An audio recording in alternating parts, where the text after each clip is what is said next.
सर्वप्रथम सर्वांना श्री स्वामी समर्थ. स्वामी महाराजांच्या कृपेने तुमच्या सर्व चांगल्या इच्छा पूर्ण होत ही स्वामींचरणी प्रार्थना करते आणि आजच्या व्हिडिओला सुरुवात करते. या वर्षीची वटपौर्णिमा 29 जून 2026 सोमवार दिवशी आलेली आहे. तर वटपौर्णिमेचा उपवास कसा करावा, कोणत्या शुभ रंगाच्या साड्या परिधान कराव्या, त्याचबरोबर कोणत्या शुभ मुहूर्तावर वडाची पूजा करावी, फांदीची पूजा करणे योग्य की वडाची झाडाची पूजा करणं योग्य, गर्भवती महिला असतील त्यांनी काय करावं करू नये, वडाच्या झाडाखाली जाऊन पूजा करावी की नाही, उपवास कसा करावा, उपवास कधी सोडावा, संपूर्ण माहिती वटपौर्णिमेबद्दल संपूर्ण माहिती आजच्या व्हिडिओमधून जाणून घेणार आहोत. म्हणून व्हिडिओ शेवटपर्यंत बघा. चॅनलवर नवीन असाल कृपया आपल्या चॅनलला नक्की सबस्क्राईब करा. तर यंदाची वटपौर्णिमा 29 जून 2026 सोमवार दिवशी आलेली आहे. आता बऱ्याच महिलांना प्रश्न पडलेला असेल की सोमवारी वटपौर्णिमा आल्याने आपण डोक्यावरून आंघोळ करावी का, डोकं धुवावं का. तर महिलांनो, तुम्ही डोकं धुवू शकता, पण आंघोळीच्या पाण्यात एक वस्तू टाकायची, ती म्हणजे चमचाभर दूध टाकायचं आहे. तापवलेलं असू द्या किंवा नसू द्या, चमचाभर दूध घ्या आणि तुम्हाला ते आंघोळीच्या पाण्यात टाकायचं आहे. कुठलेही दोष तुम्हाला लागणार नाही, म्हणून आंघोळीचा हा उपाय सर्व महिलांनी करा. फक्त चमचाभर दूध टाका. बघा, कुठलेही दोष तुम्हाला लागणार नाही. पौर्णिमा आहे, तुमचा चंद्र मजबूत होईल आणि एकदा का चंद्र मजबूत झाला की मग आपलं मनसुद्धा शांत राहतं, प्रसन्न राहतं. मनाचा कारक आहे चंद्र आणि पौर्णिमेला आणि सोमवारी आलेली आहे पौर्णिमा, म्हणून थोडं का होईना चमचाभर दूध आंघोळीच्या पाण्यात टाका आणि मग तुम्ही डोक्यावरून पाणी घ्यायचं आहे. छान स्नान करायचं, देवांची पूजा वगैरे करा. प्रथम देवघरात देवांची पूजा करा आणि मगच आपल्याला वडाच्या झाडाची पूजा करायची आहे. आता बऱ्याच महिलांना वडाच्या झाडाखाली जाऊन पूजा करता येत नाही. मग बऱ्याच ठिकाणी फांदीची पूजा केली जाते. तर महिलांनो, तुम्ही फांदीची पूजा करू शकता. तुम्ही बाजारातून विकत फांदी आणू शकता आणि त्याची सुद्धा पूजा करू शकता. आता नाहीच जमलं झाडाखाली जाणं, मग काय पूजा थांबवायची का, तर अजिबात नाही. तुम्ही फांदी विकत आणलेली असेल, चुकून सुद्धा फांद्या तुम्ही तोडू नका. विकत तुम्ही पैसे देऊन फांदी आणू शकता आणि ती फांदी कुठं लावायची, तर एखादं माती असेल, एखाद्या कुंडीत मातीत ती लावून द्यायची फांदी आणि मग झाडाची पूजा करतो आहे अशा मनाने आपण त्या फांदीची पूजा करायची आहे. म्हणजे कुठलेही दोष तुम्हाला लागणार नाही की तुम्ही फांदीची पूजा करत आहात. ज्यांना जमत असेल त्यांनी अवश्य झाडाखाली जाऊनच पूजा करायची आहे. अगदी नाही जमलं तर म्हणते की तुम्ही फांदीची पूजा करू शकता. आता गर्भवती महिला असतील तर त्यांनी यावर्षी तुम्ही उपवास वगैरे नाही केला, लांबून वडाच्या झाडाला नमस्कार करून घ्यायचा आहे. कारण तुमच्या गर्भात मुलगा आहे किंवा मुलगी तुम्हाला माहीत नाही. मग तुम्ही वडाला फेऱ्या मारत आहात तर तुमची मुलगीसुद्धा तुमच्या पोटात गर्भात जे बाळ वाढत आहे ते आपल्याला माहीत नसतं की कन्या रत्न आहे की मुलगा आहे. मग तुम्ही जेव्हा झाडाला फेऱ्या माराल, झाडाची पूजा कराल, तर त्या कन्येकडून सुद्धा पूजा होत आहे. असं करू नका. तुम्ही फक्त लांबून वडाच्या झाडाला नमस्कार करायचा आहे. जे पण नेलेलं असेल वडाच्या झाडाखाली नुसतं ठेवून द्या, फक्त प्रदक्षिणा घालू नका. वडाला हळदी कुंकू फुलं अक्षता वाहून पूजा करू शकता तुम्ही. फक्त वडाच्या झाडाखाली गेल्यानंतर कुणी तुमच्या ओटीत काही दिलं तर घेऊ नका आणि तुम्ही पण कुणाची ओटी भरण्याची चूक करू नका. कारण देवी आईनेच तुमची प्रत्यक्षात ओटी भरलेली आहे. तुम्ही गर्भवती आहात, 2 जीवांचे आहात तुम्ही, म्हणून तुम्ही फक्त वडाच्या झाडाखाली तुम्हाला जी पूजा करायची तुम्ही करू शकता. फक्त प्रदक्षिणा घालण्याची चूक करू नका आणि तुम्ही कोणाकडनं ओटी घेऊ पण नका आणि कुणाची ओटी भरू पण नका. बाकी तुम्ही नेहमी नित्यनियमाने जशी देवपूजा करतात, वडाची पूजा करता, अगदी तशा पद्धतीने करू शकता. उपवास नाही केला तुम्ही तरीही चालेल. फक्त वडाला नमस्कार करून या. त्यानंतर तुम्ही जेवलात वगैरे, तुम्ही जे जेवण केलेलं असेल तो नैवेद्य दाखवा देवांना आणि मग तुम्ही उपवास सोडू शकता. आता वटपौर्णिमेचा उपवास कसा करावा? तर महिलांनो, तुम्ही जसा पारंपरिकरित्या उपवास करता, काही महिला काय करतात, दिवस रात्र उपवास करता आणि दुसऱ्या दिवशी उपवास सोडत असतात. मग तुम्ही फळं खाऊ शकता, साबुदाणा खाऊ शकता, तुम्ही जे फलाहार घेऊ शकता ते नक्की घ्या आणि तुम्ही दुसऱ्या दिवशी उपवास सोडू शकता. काही महिला फक्त वडाची पूजा करून येतात, सकाळी दुपारपर्यंत वडाची पूजा करून येतात आणि मग घरी पूर्णावरणाचा नैवेद्य बनवतात, देवांना नैवेद्य दाखवता आणि मग सहकुटुंब सहपरिवार बसून छान असं भोजन केलं जातं. तर तुमच्या घरात जशी परंपरा आहे, अगदी कोणी सांगतंय मग तुम्ही दिवस रात्र उपवास करत आहात, मुळीच नाही. तुम्ही जसा दरवर्षी प्रमाणे उपवास करतात अगदी तशाच पद्धतीने करायचं आहे. त्यात कुठलाही बदल करू नका. तुम्ही आधीपासून जर पूर्ण दिवस रात्र उपवास करत असाल तर तशाच पद्धतीने करा. तुम्ही जर फक्त वडाची पूजन करून येऊस्तोवर उपवास करता, तुम्ही फक्त वडाचं पूजन करून आल्यानंतर जो नैवेद्य बनवलेला आहे देवांना दाखवा. एखादा गाईला घास देता आला नैवेद्य, पुरणाची पोळी खाऊ घाला, ताजी चपाती तूप गूळ लावून खाला. सवाष्ण आहे गाय गोमाता, 33 कोटी देवी देवता वास करता तिच्या पोटामध्ये. तिच्या पोटाला हात लावा, तिला नैवेद्य खाऊ घाला, तिला हळदी कुंकू लावा आणि मग आपण उपवास सोडायचा आहे. वटपौर्णिमा म्हणजे बघा, सावित्रीने आपल्या पतीचे प्राण परत मिळवण्याकरता यमराजाला भक्तीने संतुष्ट केले व आपल्या पतीचे प्राण परत मिळवले. ज्या वृक्षाखाली तो पुन्हा जिवंत झाला ते झाड होते वडाचे. त्यावेळी सावित्रीने वडाच्या झाडाची मनोभावे पूजा केली. या प्रसंगाची आठवण म्हणून आजही आपण सर्व स्त्रिया वडाची पूजा करत असतो. वड हे देवतुल्य असे झाड आहे. वडाच्या झाडामध्ये प्रत्यक्ष ब्रह्मा विष्णू महेश तिन्ही देवतांचे स्थान असते. मुळाशी श्री ब्रह्मदेवता वास करता, पानांमध्ये श्री विष्णू देवता वास करता आणि टोकाशी शिवजींचा वास असतो. म्हणून वटपौर्णिमेला वडाच्या झाडाचे पूजन केल्याने तिन्ही त्रिदेवांचे पूजन केल्याचे फळ आपणास मिळते. बघा किती सुंदर, त्रिदेवांचे पूजन केल्याचे आपणास फळ मिळते जेव्हा आपण वडाचे पूजन करत असतो. तर पूजेला कोणते साहित्य लागते अगदी थोडक्यात सांगते. 2 हिरव्या बांगड्या लागतील तुम्हाला, शेंदूर, 1 गळसरी, अत्तर, कापूर, पंचामृत, दूध, पूजेचे वस्त्र, विड्याची पानं, सुपारी, गूळ खोबऱ्याचा नैवेद्य, आंबे, दुर्वा, गहू या सर्व वस्तू एका ताटात आपल्याला नीट घ्यायच्या आहे. नीट ठेवून घ्या. तुम्ही घरी पूजा करा किंवा तुमच्या घराजवळ जे वडाचं झाड असेल देवळात वगैरे तिथं जाऊन आपण पूजा करताना ते ताट छान असं झाकून घेऊन जायचं आहे. प्रथम सुपारीच्या गणपतीची, तिथं गेल्यानंतर प्रथम सुपारीची गणपती मांडून घ्यायचा आहे. सुपारीचा 2 विड्याची पानं ठेवायची, त्यावर 1 रुपयाचं नाणं, सुपारी मांडून घ्यायची आणि प्रथम गणपतीची पूजा करायची आहे. वडाखाली आपण हळद कुंकू अक्षता वाहून पंचोपचार पूजा करावी. नंतर सूत गुंडाळलेल्या म्हणजे सौभाग्य अलंकार असलेल्या पुडीची, तुम्हाला बाजारात पुडी, पूजेची पुडी, त्यात सर्व काही असतं. बांगड्या असते, गळसरी असतं, हळदी कुंकू, काही बदाम खारीक, सर्व म्हणजे पूजेची तुम्हाला पुडी वगैरे मिळून जाईल पूजेच्या दुकानात. ती पुडी ठेवायची आहे वडाच्या झाडाखाली. त्या पुडीची सुद्धा पूजा करायची आहे. म्हणजे आपण याचा अर्थ असा होतो की सावित्री मातेला आपण सर्व सौभाग्य अलंकार अर्पण केलेले आहे. त्या पुडीची पूजा करायची आहे. वटपौर्णिमेची आरती म्हणायची आहे. वडाला 7 प्रदक्षिणा घालायच्या आहे. प्रदक्षिणा घालताना 7 वेळा सूत धागा गुंडाळायचा आहे आणि उरलेली सुताची गुंडी, महिलांनो काही महिला चूक करतात, उरलेली सुताची गुंडी तोडून घेतात. असं करू नका. तिथंच तुम्हाला खोचून द्यायची आहे आणि तुम्ही जेव्हा आपण वडाची पूजा करायला जाल 7 फेरे मारल्यावर सुताची गुंडी तोडू नका आणि कुणाला देण्याची चूक तर अजिबात करू नका. प्रत्येक महिलेने आपल्या पूजेचं ताट नीट तयार करावं आणि मग वडाच्या झाडाखाली जायचं आहे. कुणाकडंच काहीच वस्तू मागू नका. आता आंबे वगैरे मागितले तुम्ही, गहू वगैरे मागितले, ठीक आहे, पण सुताची गुंडी अजिबात कुणाला देऊ पण नका आणि घेऊ पण नका. या गोष्टींची काळजी सर्व माझ्या महिलांनी जरूर करायची आहे. तुम्हाला कोणी सुताची गुंडी देत असेल अजिबात घेऊ नका आणि तुम्ही सुद्धा कुणाला देऊ नका आणि तोडायची चूक तर अजिबात करू करू नका.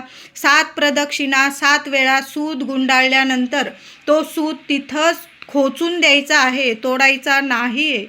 वडापुढे नमस्कार करावा. जन्मोजन्मी हाच जोडीदार मिळावा.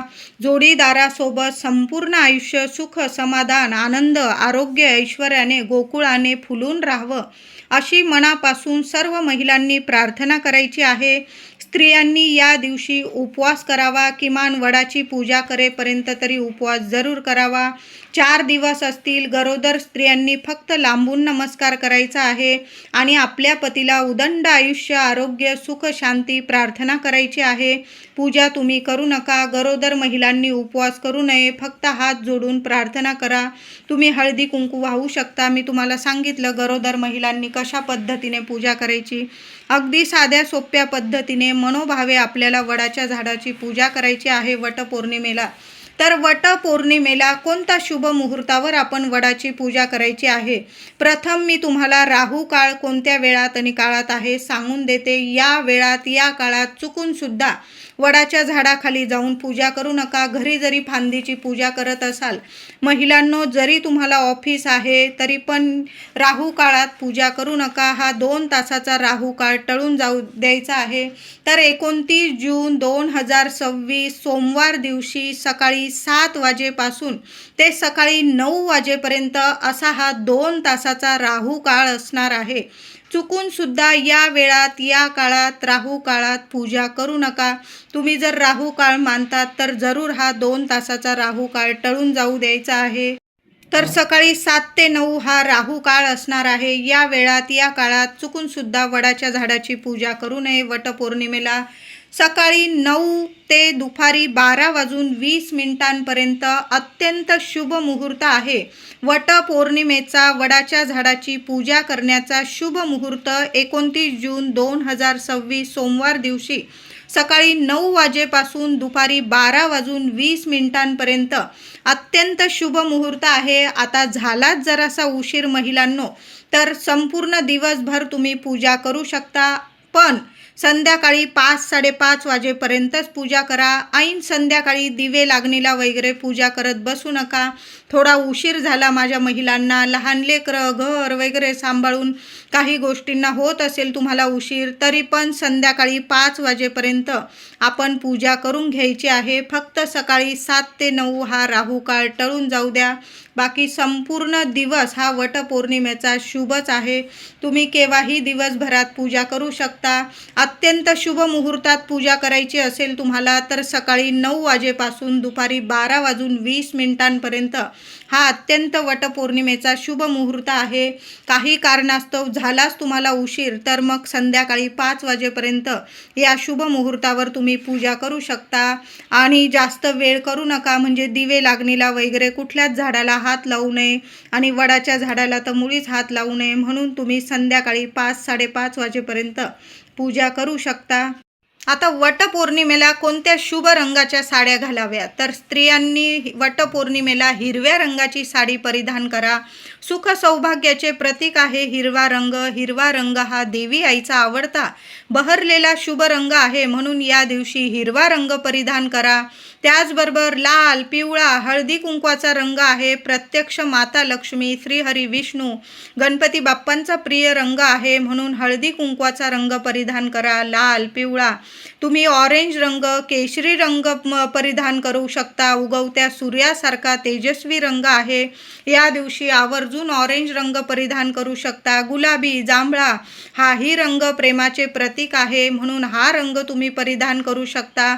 त्याचबरोबर मोरपिशी, निळा, जांभळा तुम्ही या रंगाचे वस्त्र नेसून परिधान करून साड्या वडाची पूजा करू शकता. चुकून सुद्धा काळा रंग असेल, संपूर्ण पांढरा असेल किंवा साडीला काळ्या रंगाची बॉर्डर असेल, तुम्ही जर मानतात महिलांनो डार्क निळ्या रंगाचा जो काळपट दिसत असेल अशा साड्या चुकून सुद्धा परिधान करू नका. तुम्ही जर मानतात या गोष्टी तर आवर्जून माना.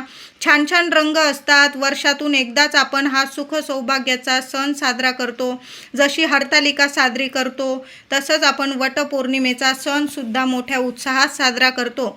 मग हा सण आपण छान रंगाच्या साड्या नेसून जर साजरा केला तर मनाला पण आनंद मिळतो आणि जी पूजा करतो आपण त्याचं संपूर्ण फळ आपल्या पदरात मिळत असतं.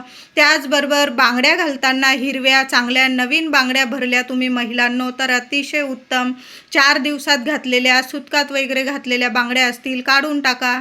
नवीन हिरव्या रंगाच्या बांगड्या भरायच्या आहे आणि जिथं तुम्ही पूजा करायला जाल तिथं एक महिला मिळो, सवाशीण स्त्री, तिची तुम्ही ओटी भरू शकता. खणा नारळाची भरा किंवा फक्त आंबा, गहू, एखाद्या वडाच्या पानावर, वडाचं पान नाही भेटलं रुमालात वगैरे सुद्धा तुम्ही पानं तोडायची नाही, आपल्याला गळून पडलेली असेल ते तुम्ही घेतलं तर चालेल किंवा एखाद्या कागदात वगैरे सुद्धा तुम्ही ओटी देऊ शकता. आंबा, गहू अशा पद्धतीने एखाद्या सवाशीण स्त्रीची ओटी आवर्जून भरा. तुम्ही जशा पद्धतीने दरवर्षी वटपौर्णिमा साजरी करतात ना, अगदी तशाच पद्धतीने साजरी करायची आहे. महिलांनी वडाची पूजा करण्या अगोदर महिलांनो देवघरात देवांची पूजा करा, अभिषेक करा देवांना. छान अशी पूजा करून देवी आईला, तुमची कुलदेवी असेल माता लक्ष्मी, तिला हळदी कुंकू अर्पण करायचं आहे. एक आंब्याची ओटी प्रथम आपल्या देवघरात आपल्या कुलदेवी समोर माता लक्ष्मी समोर अर्पण करायची आहे. हळदी कुंकू फुलं अक्षता वाहून पंचोपचार देवी आईची प्रथम पूजा करा. एक अखंड दिवा आपल्या देवघरात चालू ठेवायचा आहे. त्याचबरोबर दुसरी ओटी म्हणजे ती आपल्या तुळशी मातेची भरायची आहे. तुळशीजवळ सुद्धा एखाद्या वाटीत थोडेसे मूठभर गहू घ्या, एक आंबा ठेवा, हळदी कुंकू फुलं अक्षता वाहून तुळशीची पूजा करा. ती ओटी अर्पण करायची आहे. छान अशी तयारी करा, जेवढं छान सजता येईल तुम्हाला. बघा वर्षातले हे 2 दिवस असतात, आपण छान असं साज शृंगार करत असतो. छान साज शृंगार करा, नथ घाला, चांगल्या छान रंगाची शुभ रंगाची साडी घाला, बांगड्या घाला. जेवढं साज शृंगार करता येईल छान तयार होऊन अगदी शांततेत आपल्याला वडाच्या झाडाची पूजा करायला जायचं आहे. पण प्रथम आपल्या देवी आईची देवघरात ओटी भरा, आपल्या तुळशी मातेची ओटी भरा. नंतर ते आंबे तुम्ही प्रसाद स्वरूप खाऊ शकता, लेकरांना देऊ शकता. जे तुळशीत किंवा देवघरात जे गहू ठेवलेले असतील ते तुम्ही तुमच्या डब्यात सुद्धा टाकू शकता. अशा पद्धतीने आपल्याला वडाच्या झाडाची छान पूजा करायची आहे. देवघरात एक दिवा चालूच ठेवायचा आहे. वटपौर्णिमेला गाय दिसली तर गाईला नैवेद्य जरूर खाऊ घाला. नाहीच काही मिळालं तर मूठभर गहू तरी तिला आवर्जून खाऊ घाला. यामुळे पतिदेव मुलांवर कुठलंच संकट कधीच फिरकणार नाही. म्हणून गोमातेची सेवा आवर्जून करायची आहे महिलांनो. वटपौर्णिमेची थोडक्यात कथा सांगते. सावित्रीने सत्यवानाबरोबर विवाह केला. सत्यवानाला 1 वर्षाच्या अंती मृत्यू येणार असे नारद मुनींनी तिला सांगितले होते. नारदाने सांगितलेल्या दिवसाच्या पूर्व 3 दिवस तिने उपवास सुरू केले. तो लाकडे फुले फळे आणण्याकरता अरण्यात गेला असता सावित्री त्याच्या बरोबर गेली.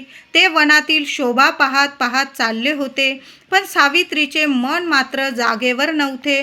सत्यवानाने सर्व फळे गोळा केली. वाळलेली लाकडे तोडण्यासाठी तो झाडावर चढला.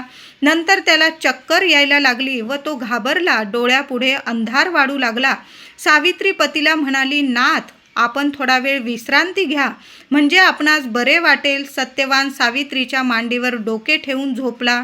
इतक्यात तिला समोरून एक दिव्य पुरुष येताना दिसला. क्षणात त्याने आपले मृत्यूपाश सत्यवानाचे प्राणहरण करण्याकरिता टाकले. हे पाहून सावित्रीने त्या दिव्य पुरुषाच्या चरणावर मस्तक ठेवले.